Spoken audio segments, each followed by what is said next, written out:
សួស្តីប្រិយមិត្តទាំងអស់គ្នាស្វាគមន៍សាជាថ្មីមកកាន់ការសម្រាយសាច់រឿង anime របស់មានជាបន្តទៀតហើយទីនេះដែរយើងនឹងបន្តសាច់រឿងរបស់យើងនៅក្នុងភាគបន្ទាប់ផងដែរសង្ឃឹមថាអ្នកទាំងអស់គ្នាចូលចិត្តការសម្រាយសាច់រឿងនេះនិងចូលចុច like subscribe និងដាក់សញ្ញាកណ្ដឹងឲ្យមានម្នាក់មួយហើយកុំឲ្យខាតពេលវេលាយូរយើងទៅតាមដានសាច់រឿងរបស់យើងទាំងអស់គ្នាស៊ីរ៉ូមានការភ្ញាក់ផ្អើលយ៉ាងខ្លាំងចំពោះទស្សនវិជ្ជាដ៏ស្រស់ស្អាតនៅពីមុខគាត់ហើយនៅពេលដែលគាត់មើលទៅរូបសំណាក Pegasus នោះរួចគាត់ក៏សម្រេចចិត្តវិភាគផ្កា Ivor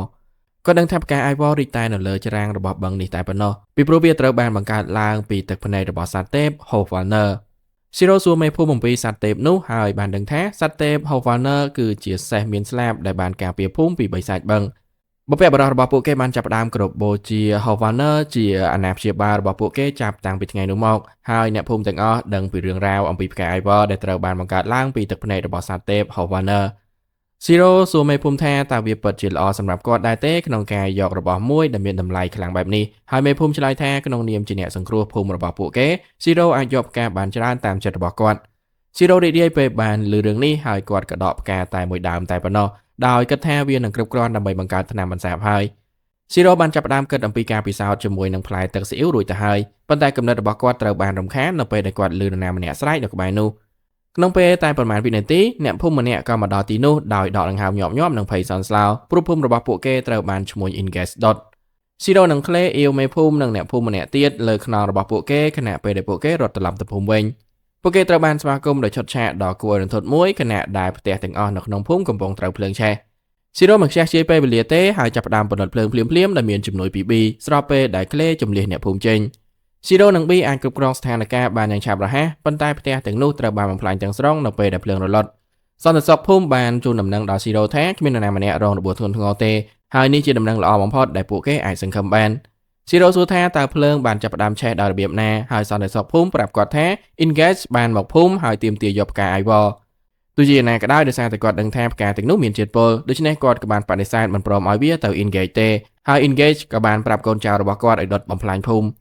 ិស៊ីរ៉ូខឹងសម្បាយ៉ាងខ្លាំងចំពោះឈ្មោះអាក្រក់នោះតែមេភូមិស្រាប់តែភ័យសន្ស្លោព្រោះគាត់រកក្មេងប្រុសឈ្មោះ Gonza មិនឃើញស៊ីរ៉ូចាំថា Gonza គឺជាក្មេងដែលបានបើកចិត្តទទួលយកគាត់យ៉ាងលឿនហើយគាត់ចាប់ផ្ដើមសង្ស័យថា Engage បានចាប់ Gonza ធ្វើជាចំណាប់ខ្វាំងលោកយាយម្នាក់បានបញ្ជាក់ភ្លាមៗថា Engage បាននាំ Gonza ទៅបឹងខណៈពេលដែលមនុស្សគ្រប់គ្នាកំពុងភ័យសន្ស្លោដោយសារតែភ្លើងឆេះកំហឹងរបស់ស៊ីរ៉ូពុះកញ្ជ្រោលឡើងពីលើរឿងនេះហើយគាត់ក៏ប្រើ skill ស្វែងរករបស់គាត់ភ្លាមៗក្នុងចម្ងាយអតិបរមាក៏បានរកឃើញសញ្ញាមនុស្សនៅបន្ទាយដែលគេបោះបង់ចោលមួយនៅក្បែរនោះហើយប្រាប់ក្លេថា Engage មានចោលយ៉ាងហោចណាស់100នាក់ធ្វើការឲ្យគាត់ក្លេនិយាយថានោះមិនមែនជាបញ្ហាទេខណៈដែលគាត់ឡើងជិះលើសេះរបស់គាត់ប៉ុន្តែមេភូមិព្យាយាមបញ្ឈប់ពួកគេទាំងពីរព្រោះវាមានគ្រោះថ្នាក់ណាស់ក្នុងការប្រឈមមុខនឹង Engage ស៊ីរ៉ូធានាមេភូមិថាពួកគេខ្លាំងគ្រប់គ្រាន់អាចដោះស្រាយជាមួយ Engage និងបព្វពួករបស់គាត់បានហើយស៊ីរ៉ូសន្យាថាគាត់នឹងនាំ Gonza មកវិញដោយសុវត្ថិភាពមិនយូរប៉ុន្មានពួកគេបានទៅដល់បន្ទាយនោះហើយ B ទៅស៊ើបអង្កេតនៅក្នុងតំបន់នោះហើយបានដឹងថាចៅទាំងអស់កំពុងតែជប់លៀងខណៈពេលដែលស៊ីរ៉ូព្យាយាមបង្កើតផែនការក្លេបានប្រែក្លាយទៅជាទម្រង់ពាក់កណ្ដាលនាគរបស់គាត់ព្រោះគាត់មិនអាចអត់ទោសឲ្យពួកមនុស្សអាក្រក់ដែលកំពុងតែជប់លៀងបន្ទាប់ពីចាប់ចម្រិតនរណាម្នាក់បាននោះទេស៊ីរ៉ូយល់ថាក្លេមានហេតុផលល្អដែលត្រូវខឹងប៉ុន្តែគាត់ប្រាប់ក្លេឲ្យស្ងប់អារម្មណ៍ព្រោះប្រសិនបើពួកគេវាយប្រហារដោយគ្មានផែនការនោះ Gonza អាចនឹងមានគ្រោះថ្នាក់ស៊ីរ៉ូស្រាប់តែនឹកឃើញផែនការមួយហើយប្រើវិធានបំបាំងកាយលើខ្លួនរបស់គាត់ហើយនឹងក្លេជាមួយនឹងរឿងនេះពួកគេក៏អាចលួចឆ្លងកាត់អ្នកយាមស្រវឹង2នាក់បានយ៉ាងងាយហើយបន្ទាប់មកផ្ដួលអ្នកស្រវឹងម្នាក់ទៀតដែលមកយកស្រាបន្ថែមទៀតក្លេមានអារម្មណ៍ថាចៅទាំងអស់បានប្រមូលផ្ដុំគ្នានៅពីលើពួកគេហើយស៊ីរ៉ូសម្រេចចិត្តបន្តបំបាំងកាយឲ្យបានយូរតាមដែលអាចធ្វើទៅបានស្របពេលកំពុងចាត់ការពួកចៅក្លេយល់ស្របហើយបន្ទាប់មកបង្ហាញថាស៊ីរ៉ូបានប្រមូលរបស់គ្រប់យ៉ាងដែលគាត់រកឃើញនៅក្នុងបន្ទាយដែលស៊ីរ៉ូអាងថាគឺដើម្បីស្វែងរកភស្តុតាងសម្រាប់កិច្ចកម្មរបស់ក្រុមចៅពួកគេចាប់ដើមស្វែងរក Gonza ប៉ុន្តែទោះបីជាពួកគេបានស្វែងរកបន្ទប់ទាំងអស់រួចហើយក៏ដោយក៏ពួកគេរកមិនឃើញតម្រុយអ្វីដែរក្លេសម្រេចចិត្តថាដល់ពេលដែលពួកគេត្រូវនិយាយជាមួយជនល្មើសសំខាន់និងទទួលបានទីតាំងរបស់ Gonza ពីពួកគេហើយស៊ីរ៉ូក៏យល់ស្របពួកគេទៅដល់បន្ទប់ដែល Engage និងមនុស្សរបស់គាត់កំពុងតែជប់លៀងហើយម្នាក់ក្នុងចំណោមពួកគេចាប់ផ្ដើមសើចស្រាប់ពេលកំពុងនិយាយអំពីរឿងដែលអ្នកភូមិមើលទៅគួរឲ្យអាណិតប៉ុណ្ណានៅពេលដែលផ្ទះរបស់ពួកគេត្រូវភ្លើងឆេះចៅម្នាក់ទៀតនិយាយថាវាជារឿងគួរឲ្យសោកស្ដាយណាស់ដែលពួកគេមិនអាចរកឃើញទីតាំងផ្កាទាំងនោះប៉ុន្តែចៅទី3និងចៅក្អឺតកតមជាច្រើនទៀតបានឆ្លើយតបថាពួកគេបានចាប់ខ្លួន Gonza សម្រាប់តែគោលអំណងនោះតែប៉ុណ្ណោះគាត់សាយដោយនិយាយថាដោយសារឥឡូវនេះពួកគេស្ថិតនៅដំណាក់កាលចុងក្រោយនៃផែនការរបស់ពួកគេហើយដូច្នេះពួកគេអាចដំឡើងតម្លៃថ្នាំពុល Ivor បានងាយស្រួលនិងទទួលបានប្រាក់ចំណេញយ៉ាងច្រើន Trong nét tiết su có thá ta đầm lại nam pol nângត្រូវបានដំឡើងដោយរបៀបណាហើយចៅដែលកៅអិតកតបានឆ្លើយថានៅពេលដែលព័ត៌មានផ្សព្វផ្សាយថាសូម្បីតែអ្នកមាននិងមានឥទ្ធិពលដូចជាវ៉ាមីណានក៏មិនអាចជួយសង្គ្រោះប្រពន្ធរបស់គាត់បានដែរបន្ទាប់ពីនាងបានត្រូវថ្នាំពលអៃវ៉នោះមនុស្សនឹងដឹងថាថ្នាំពលអៃវ៉មានឥទ្ធិពលខ្លាំងយ៉ាងណាមនុស្សជាច្រើននឹងព្យាយាមយកថ្នាំពលអៃវ៉មកសម្លាប់សត្រូវរបស់ពួកគេហើយបន្ទាប់មកពួកគេអាចដំឡើងតម្លៃវាតាមចិត្តរបស់ពួកគេពេលចៅនិយាយចប់11ស្រាប់តែហោះមកត្រូវក្បាលរបស់គាត់ហើយធ្វើគាត់ដួលអ្នកគប់នោះគឺជា engage ដែលគាត់គប់10ដើម្បីរំលឹកគ្រប់គ្នាថាផែនការនេះគឺជាអាចកំបាំងកម្ពុជារបស់ពួកគេហើយពួកគេមិនគួរនិយាយវាលឺទេ Zero និង Clay បានស្ដាប់ឮរឿងទាំងអស់នេះពីខាងក្រៅបន្ទប់ហើយ Clay និយាយថាគាត់ទប់កំហឹងរបស់គាត់លែងបានទៀតហើយ Zero ផ្ដល់ភ្លើងខៀវឲ្យ Clay វាយប្រហារប៉ុន្តែប្រាប់គាត់កុំឲ្យសម្លាប់នរណាម្នាក់ Clay បិទការបំបាំងកាយភ្លាមៗហើយបំផ្លាញទ្វារដែលធ្វើឲ្យក្រុមចៅភ័យសន្សឡោ Clay ចាប់ដើមបង្កការបំផ្លិចបំផ្លាញនៅក្នុងបន្ទប់ដោយផ្ដួលក្រុមចៅម្ដងម្នាក់ហើយ Engage ភ័យសន្សឡោពេលឃើញរឿងនេះ Engage ប្រាប់ចៅម្នាក់ឲ្យយកអាវុធសម្ងាត់របស់ពួកគេចេញទោះបីជាពេលនេះវាមិនស្ថិតនៅក្រោមការគ្រប់គ្រងរបស់ពួកគេទាំងស្រុងក៏ដោយខណៈពេលដែល Engage ឆ្ងល់ថាតើគ្រប់យ៉ាងប្រែជាបែបនេះបានដោយរបៀបណា Zero ស្រាប់តែមកក្បែរគាត់ហើយស្នើឲ្យពួកគេគួរតែយកក្មេងនោះចេញពីគ្រោះថ្នាក់ជាមុនសិន Engage គិតថា Zero ជាអ្នកបម្រើម្នាក់របស់គាត់ដូច្នេះគាត់ក៏បង្ហាញទីតាំងរបស់ Gonza ប៉ុន្តែពេលគាត់ងាកមកគាត់មានការភ្ញាក់ផ្អើលដែលមិនឃើញមាននរណាម្នាក់នៅក្បែរគាត់ឡើយក្នុងពេលនោះ Zero រត់ទៅកាន់បន្ទប់ដែលមានចៅតែម្នាក់គត់កំពុងតែយាមហើយចៅនោះមានការខឹងសម្បាដែលអ្នកផ្សេងទៀតកំពុងតែជប់លៀងខណៈពេលដែលគាត់នៅធ្វើការតែម្នាក់ឯង B ស្ម័គ្រចិត្តចាត់ការចៅម្នាក់នោះហើយ Zero ក៏អនុញ្ញាតវា B បានហោះត្រង់ទៅរកចៅនោះដោយបុកទម្លុះទ្វារហើយធ្វើឲ្យចៅនោះសន្លប់ Zero បញ្ញាប់ចូលទៅខាងក្នុងហើយចាប់ផ្ដើមហៅឈ្មោះរបស់ Gonza ដែល Gonza បានឆ្លើយតបយ៉ាងឆាប់រហ័ស Zero បានវាយបំបែកសោបន្ទប់ឃុំឃាំងហើយដោះលែង Gonza ហើយ Gonza រត់មកអោប Zero ដោយភ័យខ្លាចនិងនៅតែយំZero ប្រាប់ Gonza ថាពួកគេនឹងត្រឡប់ទៅភូមិវិញឥឡូវនេះប៉ុន្តែភ្លាមៗពេលគាត់ចេញផុតពីអគារគាត់បានឃើញក្រុមចៅកំពុងរត់គេចទាំងភ័យសន្សោគាត់ឃើញវល់មួយចំនួនងើបផុតចេញពីជញ្ជាំងបន្ទាយហើយគាត់ប្រកាសណាស់ថាវាមិនមែនជា Clay នោះទេគាត់បានបញ្ឈប់ចៅម្នាក់ហើយសួរថាតើមានរឿងអ្វីកើតឡើងហើយបានដឹងថាបិសាចបឹងបានវាយប្រហារពួកគេ Zero មិនជឿលើចៅទាំងស្រុងទេប៉ុន្តែគាត់សម្រេចចិត្តទៅដោះស្រាយជាមួយសត្វចម្លែកនោះឲ្យបានលឿនគាត់សួរ Gonza ថាតើគាត់អាចត្រឡប់ទៅភូមិវិញដោយខ្លួនឯងបានទេប៉ុន្តែក្មេងប្រុសនោះភ័យខ្លាចខ្លាំងពេកមិនអាចលេងគាត់បានឡើយ Zero ក៏ដឹងរឿងនេះដែរហើយប្រាប់ឲ្យ Gonza តោងគាត់ឲ្យជាប់ Zero រត់ទៅតំបន់ប្រយុទ្ធដោយមានរបាំងព័ទ្ធជំនាញគាត់ហើយឃើញថាបិសាចបឹងដែល Clay កំពុងតែប្រយុទ្ធជាមួយគឺគ្រាន់តែជាផ្កាថ្មដ៏ធំមួយប៉ុណ្ណោះ Zero scan សត្វចម្លែកនោះហើយឃើញថាវាជាសត្វចម្លែក Rank B ដែលមានឈ្មោះថា Dark Anemone ហើយវាត្រូវបាន Engage ក៏ហៅមក Zero ងាកទៅរក Engage ដែលកំពុងតែអង្គុយញ័រខ្លួននៅលើដី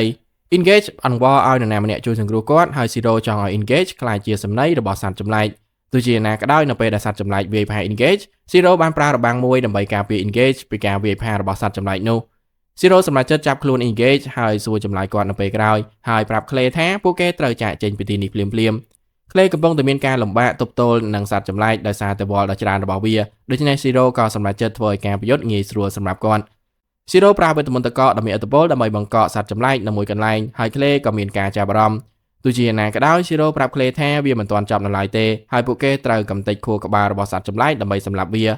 ភ្លាមនោះ Clay ក៏ប្រមូលថាមពលកណ្ដាប់ដៃដ៏ខ្លាំងមួយហើយដាល់មុខរបស់សត្វចម្លែកប៉ុន្តែជំនួយការសម្លាប់វាកណ្ដាប់ដៃនោះបានបើកការការពារខ្លួននៅក្នុងសត្វចម្លែកវាតម្រង់វល់ដែលកករបស់វាហើយបាញ់វល់ទាំងនោះទៅរក Zero ដែលគាត់មិនមានពេលគ្រប់គ្រាន់ដើម្បីបង្កើតរបាំងការពារនោះទេគាត់អាចរារាំងការវាយប្រហារដោយប្រើដំបងរបស់គាត់ប៉ុន្តែកម្លាំងនៃការវាយប្រហារនោះគ្រប់គ្រាន់អាចធ្វើឲ្យគាត់និង Gonza ខ្ទាតចេញពីជញ្ជាំងបាន Zero ចាប់ Gonza ហើយបោះ Gonza ឡើងខ្ពស់ដើម្បីឲ្យ B អាចចាប់ Gonza បានខណៈពេលដែលគាត់ធ្លាក់ចូលទៅក្នុងបឹងពុលជំនួសវិញ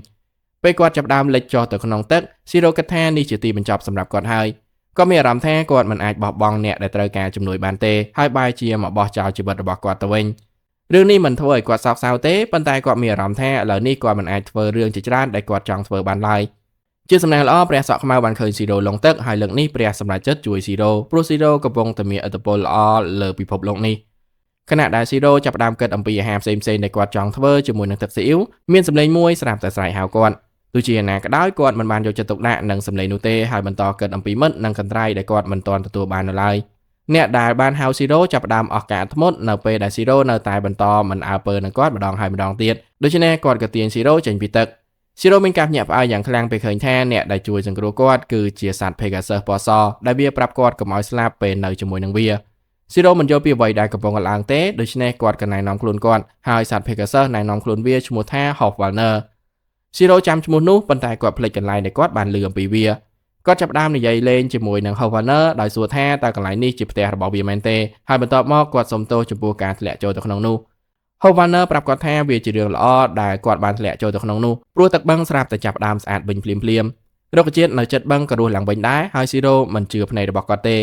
ฮาวาเนอร์ปรับกอดแท้กรบยางคือเดซาตะมีนกอดเวียปัญโยแท้อยู่เย็นนำหมอกหายเทียนเป็นตะมนระบบบังบานจอบแกงให้เดซาตะเดืองนู้เวียกระจอดสายพังได้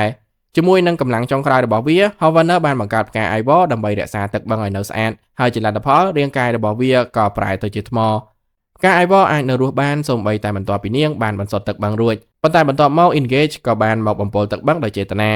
ตุจีนาก็ได้นเปได้ซีโร่แหละจะโดนตึกนองบังกดบานสรุปยกจิตโพลให้บานช่วยฮาวาเนอร์รวยพอดปีการคลายจิตมอบรรทบปีนู้ฮาวาเนอร์บานนอมซีโร่ตลับตลอดมาระบบกอดเวงให้กอดปรับโปเกแท้เปรียเพกาเซอร์บานช่วยสังกรูกอดตุจีนาก็ได้ขมิ้นนามันเนี่ยกล่าวปีกอดอาจเมื่อเคยหรือก็ลือปีฮาวาเนอร์เต้ให้เบียกับบานออกกลซีโร่ได้บานช่วยเบี้ยหมุนไปบัดคลวนบรรทบปีนู้ซีโร่หนึ่งเนี่ยเซนเตียบานตลับตะพูมเวงให้ปโกลกอนซาตะเอาเนี่ยพูมเวงบรรทบมอซีโร่บานบังการระบบมวยได้ปลาทมอเป็นตะมนมวยจำนวนให้ปรับเคลเอาชอนในขังขนมระบบจมวยนังกอนเคลมีการสองสายอย่างปีเรื่องนี้ปันตายกอดสำหรับเจ็ดตก7ซีโร่ได้ซีโร่ดำเนินการระบบเป็นตะมนนูได้เวียเตเลพอร์ตกอดหนังเคลตะดอลวิมีระบบเบอร์มินันเพลียม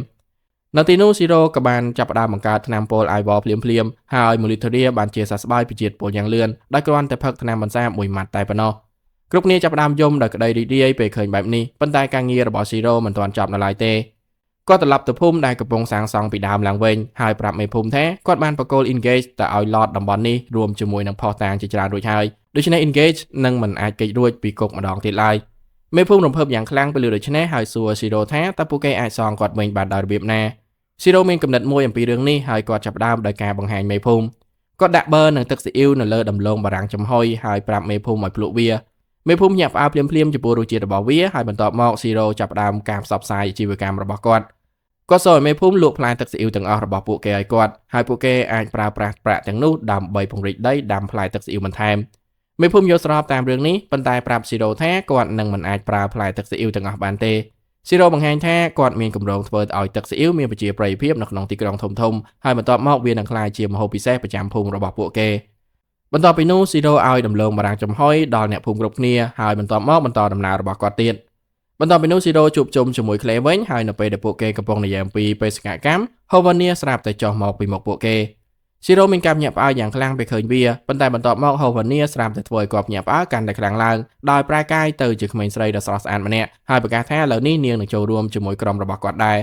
ซีโร่หนึ่งเคลปหยับเอาอย่างคลั่งจะปูเรื่องนี้หายเคลสูนิงแท้ให้ดวัยบานเจียแปรจองถวยดำหน้าจมูกหนึ่งมนุษย์จำไหลมาเนี่ยฮาวาเนอร์ชลายแท้เนียงบาสนาเนอร์กันไหลแต่ม้วยอยู่ไปหายแล้วนี่เนียงจองรกๆไปพบโลกนี่มีรำแท้เวียนนางสมัยเปอร์เซ็นต์มาเนียงเตอจมูกซีโร่หายจิตโนในเรื่องนี้เนียงสกจัดเอากวาดจีเนียงปันได้เปเจียแสแต่ปนอขณะเปได้ฮาวาเนียเปิดจีรำเพิ่มจมูกการถวยดำน้านี้ซีโร่ประกาศนาแท้หนังเมียนปัญหาการแต่จรานสำหรับกอดจับไปเป็นนิต่อเตอหายใส่เดือนระบายเยิงในขนมเพียนี้กับบามาดอตีเป็นจอบออกกลในต่างออกนี้สำหรับการตำนานแต่สแนต่างไปดามโนดอจอบซึ่งคำแทนต่างออกนี้จะจัดการสำหรับใส่เดือนนี้หนึ่งจะไลค์ subscribe ดัชสัญญากันดังงามมีแนวมวยออกกลในต่างออกนี้หายเป็นจูบในต่างออกนี้ในวิดีโอคลายเตียดบ๊ายบาย